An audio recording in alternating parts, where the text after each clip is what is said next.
This marks the beginning of the esports fall season, and later this weekend there will be a band competition in Lebanon on Saturday, and later that day there will be drama club set construction. Our upcoming week is Spirit Week. There will be float building after school and Spirit Week days activities every single day. This Friday is the homecoming game against Williamsburg, and then this Saturday is the homecoming dance from 8 to 11 p.m. Then again on Sunday there's the Powder Puff game at 6 p.m. Information for the float building will be in your newsletter from Ms. Walker and is currently in your newsletter. Information straight from our connections to Yearbook. There's going to be a baking fundraiser for them to hopefully get some new cameras where they will offer one movie day with 3 different time slots where you can get out of class to watch the film. There will be a baking sale going on simultaneously with the film, and tickets are only $5. There are posters up all around the school giving you information on how to enjoy these days and support the Yearbooks team. Alright, this has been your very packed week of GNN News, and I have been Vivian Slegel. Hi, I'm Jasmine Faulkner, and this is Relationship Advice. Today we have another GNN member. Hi, I'm Cora Gaddis. And today, Cora needs some relationship advice. So, go ahead, tell me what's going on. Well, recently my mom and my dad went on a cruise alone, and it's been me and my siblings at home, and I'm just sort of not used to having them not around, and it's gotten me thinking about what it's going to be like when I actually move out, and now I'm kind of scared too because I miss them a lot, and I just don't really know how to get used to the idea of them not being around. Okay, so it seems like you are really close with your parents, and like you're scared for the future of being without them and not having your parents there with you. So my advice to you is to soak in as much time as you can with your parents, and really just don't worry about the future. Like, you still have your junior. Okay, so you still have about like 2 years or so, and just soak in the time with your parents. And don't worry about the future. Just focus on the present time. Okay.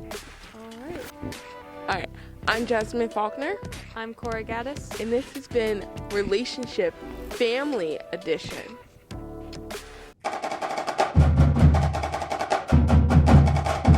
Hello, I'm the Sports Ghost here with your GNN Sports. Don't ask questions. Friday, September 23rd, we have a varsity football game. Saturday, September 24th, we have a varsity tennis match, co-ed varsity cross country, JV boys football, and girls JV and varsity soccer. Monday, September 26th, we have girls freshman, JV and varsity volleyball, and co-ed varsity cross country. Tuesday, September 27th, we have boys varsity soccer. Thursday, September 29th, we have girls JV and varsity soccer, girls JV and varsity volleyball, and boys varsity soccer. Friday, September 30th is the homecoming football game. This has been the Sports Coast with your GNN Sports, and remember, this was totally a creative decision and not a result of technology problems. Hi, I'm Bella Gay, and this is your GNN weather. Today, there will be a high of 66, a low of 52, and it will be mostly sunny. Saturday, it will be a high of 71, a low of 57, and it will be partially cloudy. Sunday, it will be a high of 73, a low of 52, and be PM showers. Monday, it will be a high of 68, a low of 47, and it will be AM showers. Tuesday, it will be a high of 68, a low of 46, and it will be mostly sunny. Wednesday will be a high of 68, a low of 45, and it'll be mostly sunny. Thursday will be a high of 70, a low of 47, and it'll be sunny. Friday will be a high of 71, a low of 48, and it'll be partially cloudy. This has been Bella Gay with your GNN weather. Hello and welcome to Curious Creatures. My name is Cora Gaddis, and today I'm joined by Troy Jordan, and we are going to talk about giraffes. Giraffes are found in savannas throughout Africa. They are famous for their long necks that allow them to reach up and eat tree leaves. They eat from many trees, but their favorite trees to eat from are acacia trees. Giraffes also occasionally eat seed pods, flowers, and fruit. They get most of their water from the tree leaves that they consume, allowing them to go longer without drinking. This is helpful for the giraffe because their necks cannot reach the ground with how long their legs are. So drinking requires them to awkwardly spread their front legs or kneel on the ground. Male giraffes will sometimes participate in necking, which is a kind of fighting where they swing their long necks at each other and beat each other with their heads. They also have long blue tongues, which can be stretched up to 20 inches long. Giraffes are massive animals with hooves the size of dinner plates. They mostly sleep standing up because getting off the ground is a difficult task due to the weight of their necks. Few predators will attempt to catch a giraffe, but their young are particularly vulnerable to lions, hyenas, and leopards. Also, no two giraffes have the same spots, just like a human fingerprint. And due to their unique fur pattern, they used to be called leopard camels. Giraffes are under threat from habitat loss and illegal poaching. And to make matters worse, giraffes do not produce many babies, and over 50% of giraffe calves don't survive their first years. A few good charities to donate to are Giraffe Conservation Foundation, Save Giraffes Now, and African Wildlife Foundation. This has been Cora Gaddis. And Troy Jordan. Thanks for listening. Zoom! What's up, guys? I'm Brenna Ashley, and I'm hitting you with another book of the week. Ow! This week's book is The Outsiders by S.E. Hinton.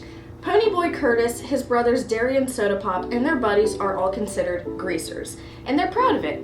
Sure, they have a bad reputation, but they're loyal to each other no matter what. They spend their time hiding from the rich kids called Socs, but one night when a fight goes horribly wrong, Ponyboy and his friend Johnny are forced to run away from town.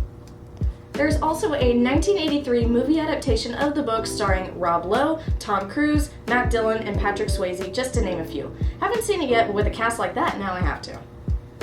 I'm surprised that I liked this book as much as I did. I found it when I went to Meyer the other week, and I'm a sucker for the Meyer book section. I bought the book before I ever read it, which is normally a risk for me, but it was really, really good, and I'd definitely read it again. This book reminded me of a couple Stephen King books I've read, It and The Body. It has the same never leave a buddy behind, us versus them switchblade fighting vibe as The Body, and some of the characters remind me of Stephen King characters. For a few examples, Ponyboy reminds me of Gordy LeChance from The Body, Two-Bit reminds me of Richie Tozier from It, and Cherry Valance reminds me a lot of Beverly Marsh. So if you're a fan of Stephen King, you might like The Outsiders. With similar elements to It and The Body and the complex characters, this coming-of-age story has quickly turned into one of my favorites. Hopefully you stop by the library and check it out. Anyway, see you guys next week and have a great weekend. Hi, I'm Vivian Slegel, and this is GNN's Movie Minutes. Today we are here with Brenna Ashley. one of our lovely editors on GNN. Today we're going to go over the show Good Omens, which is a personal favorite of mine that I have been feverishly watching for the new season to come out. So there are planning to be 2 seasons of this show. I'm so excited. I'm so excited. Good Omens is a book written by Neil Gaiman and Terry Pratchett. Terry Pratchett passed before they could write the second novel, which is what the second season will be based on. Neil Gaiman has had many failed movie adaptations for being ridiculously excessively long, and the show is on Amazon Prime. Yes. It has an angel, Aziraphale, played by Michael Sheen, and a demon, Crowley, played by famous David Tennant, as they try to prevent the apocalypse, but honestly kind of just mess around the entire show. It's a rom-com with apocalypse in the background. Mm-hmm. All right, Brenna's also a Good Omens lover. Brenna, what is your favorite thing about Good Omens? There's so many. I love the character of Crowley. Just the way he evolves throughout the series and like just the different styles like throughout the millennia is just very fun to watch because you know they're supernatural entities, they're immortal, so they've lived through like 6,000 years. Yeah, 6,000 years of Earth since Adam and Eve, and just watching the two of them. Aziraphale barely changing and Crowley changing dramatically. It's just really fun to watch. They have wonderful romantic chemistry. Is there anything you would say you dislike about the show? The Archangels are very annoying. John Hamm plays Archangel Gabriel. He is hilarious, but at the same time the other Archangels are just kind of there They're not very nice to Aziraphale. Gabriel's one of my top 10 characters. I really hope that they explore the Archangels further in the sequels. Who would you recommend this to? I would recommend it to people who like more supernatural stories, like we said, angel, demon, heaven and hell, all of that. It's very interesting, and and you should probably check out the book. If you like the series, you would love the book. Alright, well, our only warnings about this show is that it deals with a lot of heavily religious topics, but it is never disrespectful towards religion, it just interprets it in a different way. It has also been confirmed LGBT by the creator, so that's a wonderful little, Yay! I know! Hopefully they actually get to be, romantic in the second season, but the first was fantastic. This has been GNN's Movie Minutes for the show Good Omens. I'm Vivian Sleichel. And I'm Brenna Ashley. Yeehaw! Yeehaw!